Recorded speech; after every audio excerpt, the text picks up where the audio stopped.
What's up tout le monde, bienvenue à l'épisode numéro 2 du Lean Bulk Series Summer Edition. There you go. Donc aujourd'hui, la dernière fois on a fait du dos, on a fait des trapèzes, des épaules.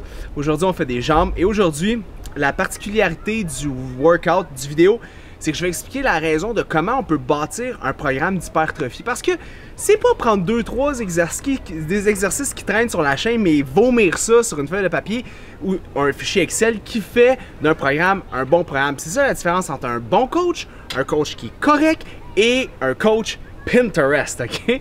Donc je vais vous expliquer comment on travaille parce que ça dépend des courbes de force, des types d'entraînement et tout ça, mais avant toute chose, l'important, c'est de bien bâtir son programme et le choix des exercices est primordial. Pourquoi? Parce que certains exercices ont plus de tension dans une partie qui est raccourcie, donc d'autres au milieu, d'autres quand la partie est longue. Donc, on va regarder tout ça aujourd'hui dans le workout que j'ai bâti et stay tuned. Aussi, on m'a demandé en message sur Instagram qu'est-ce que je prenais avant mes workouts.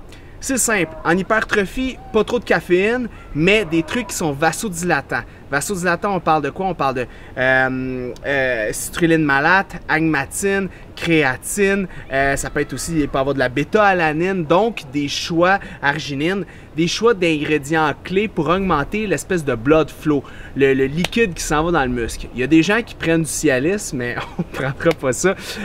Pourquoi? Bien parce que n'importe quoi qui crée une vasodilatation dans le muscle va aider premièrement à avoir un meilleur engorgement, amener plus de vitamines, amener plus de nutriments, d'acides aminés dans le muscle qu'on est en train de déchirer et surtout créer un meilleur mind-muscle connection. Donc, trêve de plaisanterie, on s'en va au gym demain. Alright, donc avant de partir au workout, on va répondre à un petit Q&A, donc des questions à rafale pour les types de workout. 3 questions qui reviennent souvent.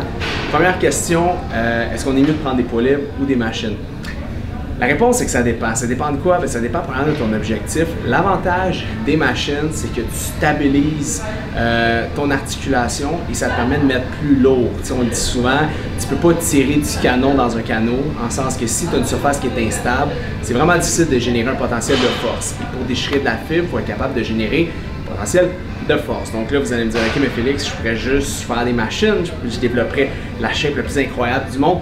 Non, parce qu'il y a une question de fonctionnalité aussi. Il faut que les muscles, les uns avec les autres, travaillent en synergie. Donc, si tu fais juste des machines, ça va faire beaucoup d'isolation, mais à la longue, ça peut que tes coordinations intra-intermusculaires, donc des espèces de messagers entre les muscles, ne fonctionnent pas de la bonne façon.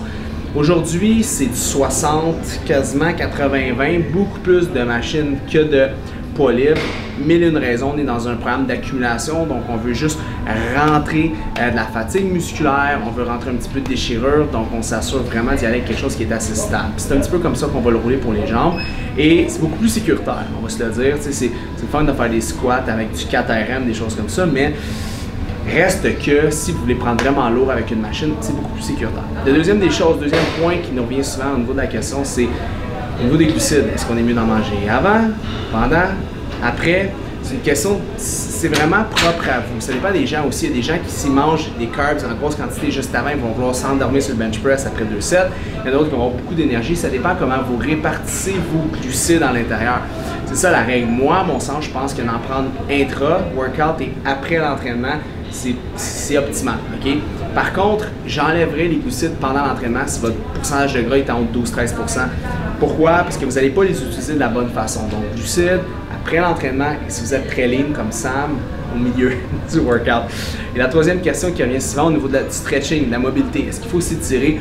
Les étirements, ça va vous aider à une chose, c'est d'être plus élastique, okay? D'avoir une meilleure amplitude. Ça ne va pas aider votre récupération musculaire, ça va pas... En fait, ça peut aider l'hypertrophie parce qu'une fois qu'on vient déchirer des fibres d'un muscle, si on vient faire des stretching de fascia de façon balistique, dynamique ou même à haute intensité, on va venir induire plus de déchirure. Donc, c'est contre-productif de penser que si tu t'étires, tu vas être moins raqué. C'est le contraire.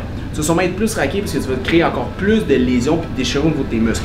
En hypertrophie, ça peut être intéressant à utiliser dans certains cycles d'hypertrophie. Par contre, ça va augmenter le dommage musculaire. Donc, si vous voulez jouer sur la fréquence comme moi en ce moment, beaucoup d'entraînement dans la semaine, c'est à proscrire parce que ça va retarder votre fatigue musculaire. Et sur ce, let's work out.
Alright, on a commencé le programme d'entraînement en fait avec un leg extension. Le but c'est qu'on commence à travailler le quad dans la partie la plus contractée. Comme lorsqu'on fait un leg extension, où est-ce que c'est difficile? C'est quand le muscle est le plus contracté possible, donc à la fin du mouvement. J'ai commencé avec un warm-up de 15 répétitions super léger, juste pour apprendre à mon cerveau, OK, ça c'est le mouvement que tu vas faire, prépare-toi, ça va faire mal. Fait qu'au moins comme ça, je sais à quoi m'attendre. En même titre qu'un patineur de vitesse va faire 2-3 tours de piste avant ses compétitions. Par la suite, je mets toujours mes mains à l'intérieur de mon vaste externe au niveau de ma cuisse. La raison, c'est que je m'assure comme ça de garder ma rotule en ligne avec mon gros orteil. L'important, c'est que souvent, les gens ont des douleurs au niveau des genoux quand ils font des leg extensions. C'est souvent un manque de mobilité et le fait que la rotule bouge un petit peu quand ils font l'exercice. Fait que si ta rotule est vraiment en lien vers l'avant, tu n'auras pas de douleur. C'est pour ça que je m'assure avec mes mains de garder vraiment mes hanches en rotation interne pour pas que mes pieds, qui ont tendance à être un peu plus en rotation externe, ressortent durant le mouvement. L'important en faisant un leg extension, je m'assure de prendre une pause dans le mouvement où est-ce que c'est le plus défavorable. Le leg extension, c'est vraiment en haut du mouvement. De cette façon-là, en prenant 1 à 2 secondes de break, ça m'assure vraiment de garder une isométrie dans le moment où est-ce que les fibres sont contractées l'une avec les autres, donc ça déchire plus facilement, donc tu grossis plus. La deuxième des choses aussi, pour savoir si la tension est bonne, tu t'assures que ça ne bouge pas. En même titre qu'une compétition de powerlifting, quand il est en haut pour dire qu'il y a lock-in puis que c'est un succeed, il ne faut pas que la barre bouge, c'est le même principe. Deuxième exercice, on est allé faire un hack squat. Donc, c'est quoi un hack squat?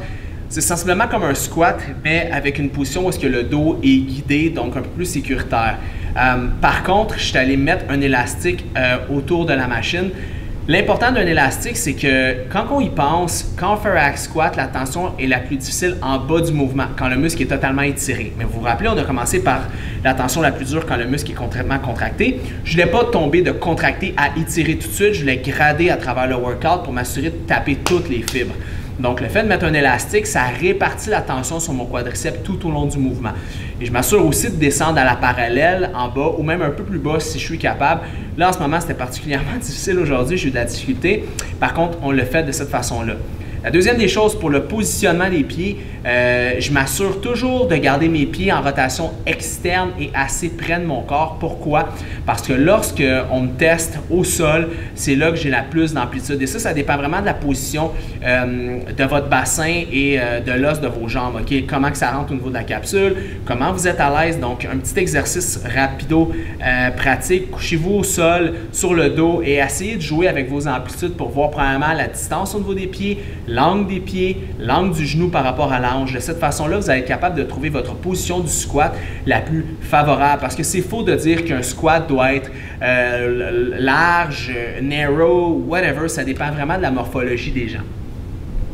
Troisième exercice, je suis allé chercher un leg press avec les pieds en bas. Là, on s'en va travailler lorsque le muscle est le plus étiré. Pourquoi? Parce qu'on est en bas du mouvement. Donc, je m'assurais de mettre le pied en bas de la plateforme pour vraiment avoir une tension maximale au niveau du quad et un petit peu au niveau de l'ischio-jambier aussi.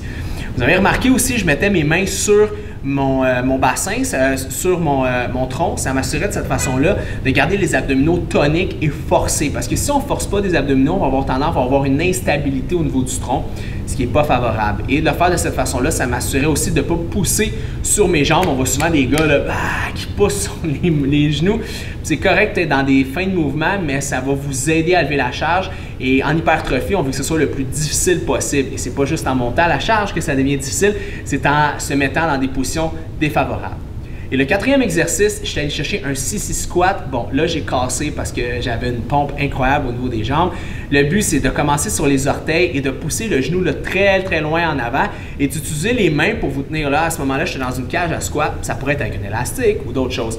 Le but, c'est de ne pas vous aider avec vos mains, mais c'est juste de vous stabiliser pour pas que vous tombiez en plein visage. Le but de ça, c'est que là, on travaille dans l'autre posé. Au début, on était très contracté. Ça, c'est très étiré. La tension maximale est mise carrément lorsque vous êtes rendu en avant. C'est très difficile, surtout que moi, j'ai tendance à prendre des pré-workouts sans stimulant, mais avec beaucoup de vasodilatants à mes workouts. Donc, ce qui arrive, c'est que mon muscle se gorge très rapidement de liquide. Donc, souvent, ça réduit mes amplitudes parce que le muscle est trop gonflé. Donc, peut-être si je refaisais faire un sissy squat, je prendrais un petit peu moins de pré-workout pour le faire, mais c'était juste pour vous montrer un petit peu l'amplitude, l'éventail de comment entraîner un muscle de la bonne façon. Et on finit avec un de mes points faibles que j'essaie de toucher 2 fois par semaine, les mollets. On travaillait en ce moment avec la jambe droite, ce qui est important lorsqu'on travaille les jumeaux ou les gastrocnémiens si vous êtes bachelier universitaire en kinésiologie. Salut la gang! Le but, c'est de garder le quad le plus locké possible, donc la jambe très droite, et comme disait Sam, activer aussi le fessier pour s'assurer vraiment que la jambe est très droite et qu'on ne compense pas. Ce qui est important aussi, c'est constituer majoritairement de fibres rapides, donc on garde un concentré qui est assez rapide, qui est dynamique, et on peut utiliser des pauses aussi.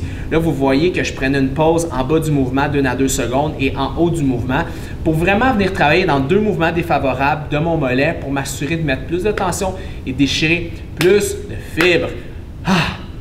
Donc, voilà les amis, le workout 101 pour les cuisses. Il n'y a pas eu beaucoup de ischio-jambier. J'aime diviser les deux en hypertrophie et ça sera pour un prochain vidéo. N'oubliez pas de suivre la page FD Fitness, Félix Daigle sur YouTube. Cliquez sur la petite cloche pour avoir une notification quand il y a un nouveau vidéo qui sort. Et moi, je vous dis game on. On se revoit dans le prochain épisode. Ciao guys!